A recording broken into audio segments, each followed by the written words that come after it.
દાહોદમાં 6 વર્ષની બાળકીને હેવાન આચાર્યએ જે પીંખી નાખી છે તેને લઈને હજુ પણ ગુજરાતભરની અંદર અલગ અલગ જગ્યાએ ધરણા પ્રદર્શન પણ ચાલી રહ્યા છે અને વિરોધ પણ ચાલી રહ્યો છે।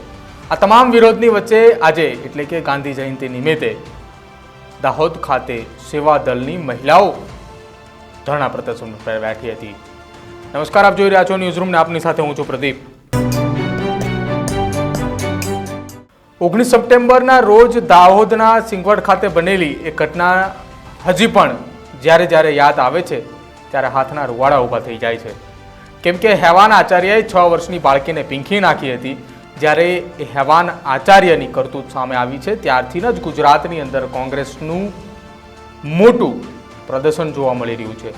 કોંગ્રેસના મોટા નેતાઓ એ પરિવાર સાથે મુલાકાત પણ કરી અને ગુજરાત કોંગ્રેસ કાર્યાલય ખાતેથી એક વિશાળ રેલી પણ કાઢવામાં આવી હતી।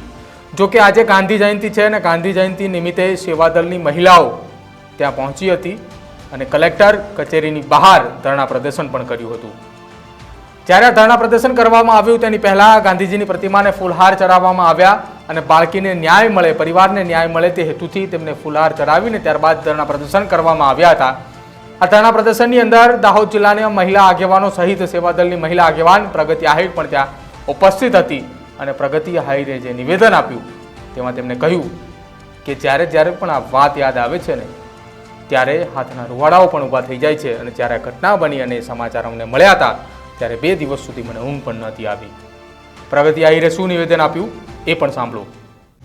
સિંગોડ તાલુકાની જે ઘટના છે આજે કદાચ વિચારીએ પણ છે ને એક મહિલા તરીકે આજે પણ મારા રૂવાટા ઊભા થઈ જાય છે। કદાચ જે દિવસે મેં એ ઘટના વિશે સાંભળ્યું હતું ને હું લિટરલી 2 રાત સુધી નથી સૂઈ શકી કે 6 વર્ષની બાળકી એનો શોમાં આપણે પુરુષ પ્રધાન દેશમાં હંમેશા એવું કહેવામાં આવે છે કે દીકરીઓએ કપડાં એવા ના પહેરવા જોઈએ કે એમણે બધા ક્લાસીસ શીખી લેવા જોઈએ, પણ કદાચ મને એવું લાગે છે કે બાળકીને તેના મમ્મીએ એવું શીખવાડ્યું પણ હશે ને કે આને બેડ ટચ કહેવાય બેટા, અને કદાચ કોઈ તને એવી રીતે ટચ કરે તો તું રાડો પાડજે, પણ એ દીકરી તો જ્યારે ચીસો પાડવા માટે ગઈ તો એનું મોઢું દબાવીને એને મારી નાખવી, એને ગુંગળામણ આપી અને મારી નાખવી એ ક્યાં સુધીનો હકીકત છે અને હજી આપણને તો ખ્યાલ બી નથી કે એમની સાથે શું શું ઘટના ઘટી હશે। તો અમારી માંગ એ છે કે દીકરીને ન્યાય મળવો જોઈએ, એના પરિવારને ન્યાય મળવો જોઈએ અને એ નરાધમ જે આરએસએસની શાખામાંથી આવે છે અને આરએસએસમાં તો શીખવાડવામાં આવે છે ને કે મહિલાઓને તો કંઈ સ્થાન જ નહીં દેવાનું। અમે સેવાદળમાંથી આવીએ છીએ, આજે ગુજરાત પ્રદેશની સેવાદળની મને જનરલની અધ્યક્ષ બનાવી છે। અમારી કોંગ્રેસ પાર્ટીમાં મહિલાઓને હંમેશા ઉચ્ચ સ્થાન આપવામાં આવે છે અને સન્માનની નજરે જોવામાં આવે છે, જ્યારે આરએસએસની ભાજપની જે બી ટીમ અને જે શાખા છે એમાં તો કોઈ મહિલાઓને સ્થાન જ નથી દેવામાં આવતું અને ત્યાં તો કહેવાય છે કે મહિલાઓ તો 2 કામ માટે જ ફેમસ છે, સંતતિ પેદા કરવા માટે અને રસોઈ બનાવવા માટે। પણ આ ભાજપ અને આરએસએસ કાન ખોલીને સાંભળી લઈ કે આ દેશની અંદર આજે મહાત્મા ગાંધીજીના જન્મદિવસના દિવસે એટલા માટે જ અમે આજે ધરણા અહીંયા રાખ્યા છે કે દીકરીને ન્યાય અપાવી શકીએ, દીકરીના ન્યાય માટે અવાજ ઉઠાવી શકીએ અને જ્યાં સુધી આ નરાધમને ફાંસી ના મળે ત્યાં સુધી અમે અમારા પ્રોગ્રામ આપતા રહીશું અને દીકરીને ન્યાય અપાવીશું। દાહોદની અંદર બનેલી આ ઘટનાને લઈને આરોપીના કુલ 7 દિવસના રિમાન્ડ માંગવામાં આવ્યા હતા। 7 દિવસના રિમાન્ડ બાદ તપાસ જે છે તે પૂરી કરવામાં આવી છે। જો કે હવે ચાર્જશીટની કામગીરી હાથ ધરવામાં આવી રહી છે। આ તમામની વચ્ચે હજુ પણ પરિવારને ન્યાયની આશા છે, કેમ કે ન્યાય હજુ નથી મળ્યો।